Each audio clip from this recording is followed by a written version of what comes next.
Good morning, everyone. It's Mary Agnew with the Sacred Threshold. It is Sunday, September 15th, 2024. Time for our weekly get-together, chat, energy of the week, and meditation or shamanic journey, wherever it takes us. So, I hope everybody is doing well. Here in Montana, we are definitely feeling a shift to fall, and the trees are starting to bring on some color, my favorite time of the year.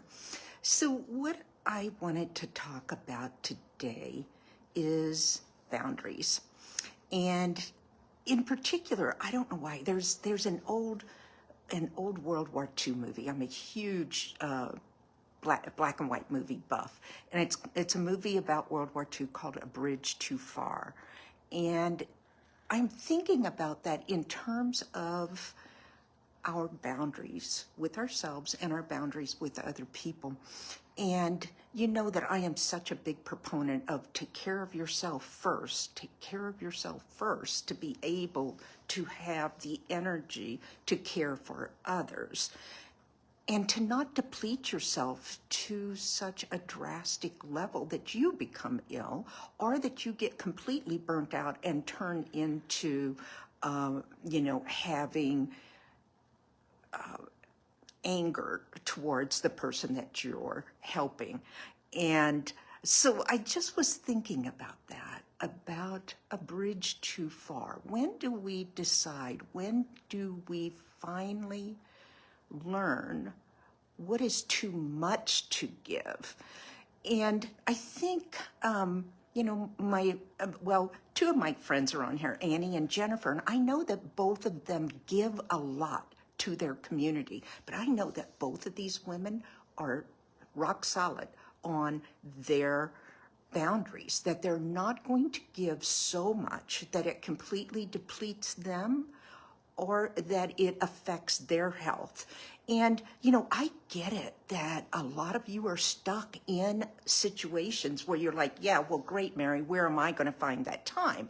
Because, if you're one of the sandwich generation where you're taking care of parents and taking care of kids and a job and, I get that.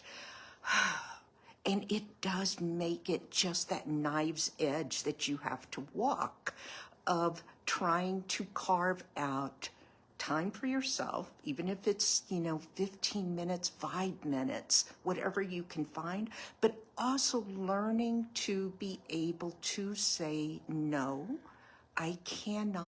And that's going to accept that we're not Superwoman, we're not Superwoman. We cannot do everything. And so we have to choose carefully in our very crowd what to do and not deplete ourselves. So some ways to energize yourself. Jennifer, she has, I think you posted this morning, Jennifer, that you're on day 150 of doing yoga every morning, even if it's just a couple of mornings. And I got to say, she's inspired me to get back into a little bit of that self-care. And, if it's just a few minutes, I do it. And it does make a difference. It resets your whole metabolism. It resets your whole mindset. Annie, she has amazing grandkids that she adores, and that feeds her. So you see what I mean? You find these things that are feeding you, and if they're not feeding you, please, for the love of God and for the love of yourself, say, no, I cannot do that right now.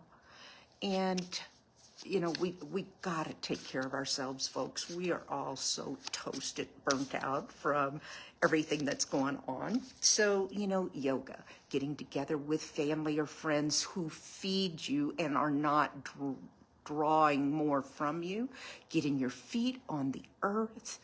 Get off of social media. Here I'm saying, hey, watch this on social media, but get off of social media. Take a break. Take a break. Al and I have decided, and we just started this, we've decided that we're going to start taking breaks in the evening where we're going to have nothing on and just reading books, because that's something that feeds us. So, really look at these things. Carve out a few minutes, please. Carve out a few minutes for yourself. So let's see what the energy of this week is going to bring, and I love this for this week. It is the Rebel card.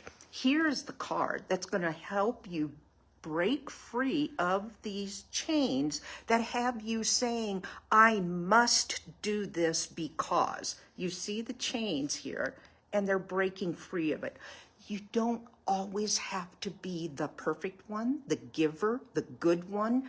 You know what? You don't always have to be that. You can break those chains when it's for your mental health, your spiritual health, your physical health.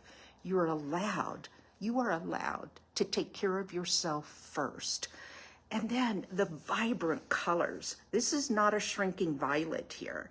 We have the eagle that soars up above, gets us out of the muck and the mire of day-to-day life. I gotta do this.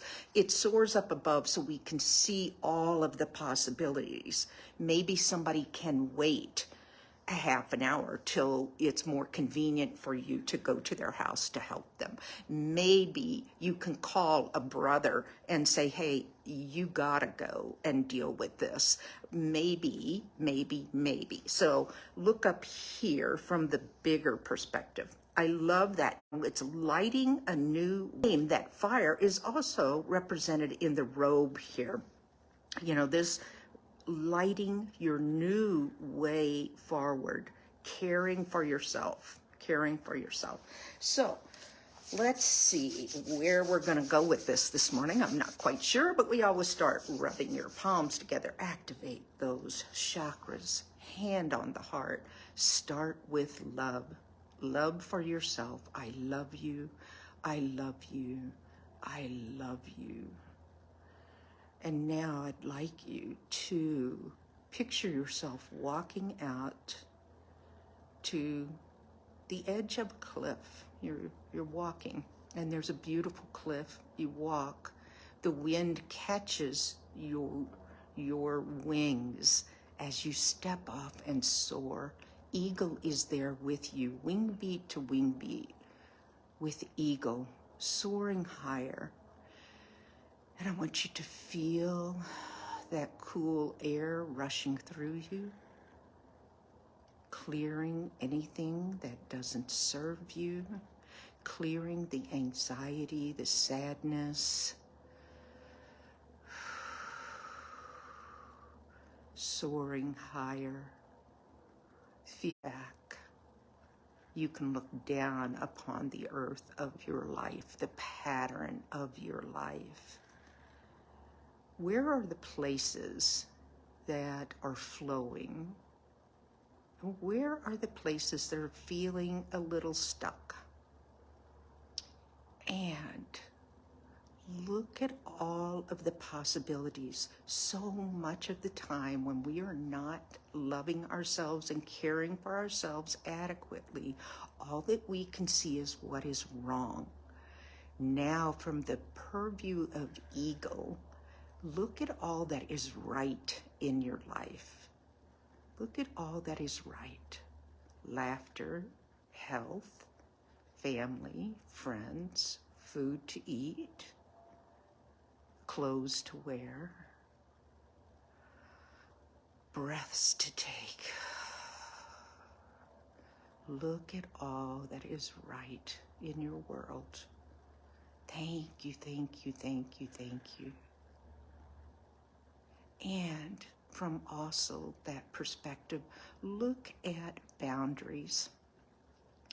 What boundaries could you consider this week? This week is about being the rebel, taking care of yourself, which does include erecting boundaries for your own good, And that, my dears, is not selfish at all. That is, in fact, giving to the world, because you will be more refreshed. You will be more centered. You will have more loving energy to share with the world. And another deep breath. Wing beat strong, higher and higher. Feeling the strength. There we go. And now it is time to come back. So you turn and you find yourself soaring as fast or as slow, as elegantly or as quickly as you desire, back to that cliff's edge. There, and your feet touch the ground once again. And you come back to your body, this place, this time. Come back now. Hands on the heart with great gratitude. Thank you to your soul and your spirit for soaring, for looking at the possibilities. Thank you. So this week, really look for the opportunities where the rebel energy, breaking the binds that have held you, shining the light, being eagle. Do that. You can do that anytime, any day, where you do that journey of stepping and soaring and looking at your life from above. This energy is going to be really strong this week. And, rebel energy, this is not a fighter. You can see this guy doesn't have any swords or anything like this. This is about self-agency, claiming your own space. Set your boundaries, hold true to yourself, be a rebel, and exude that love and confidence out to the world. It will help heal the world. So, thank you, everyone. Mary Agnew with the Sacred Threshold. Remember that in October, coming up really soon here, I have Activate Your Intuition course coming up every Tuesday in October. Check it out on thesacredthreshold.com, and I'll see you next week. Thank you. Bye.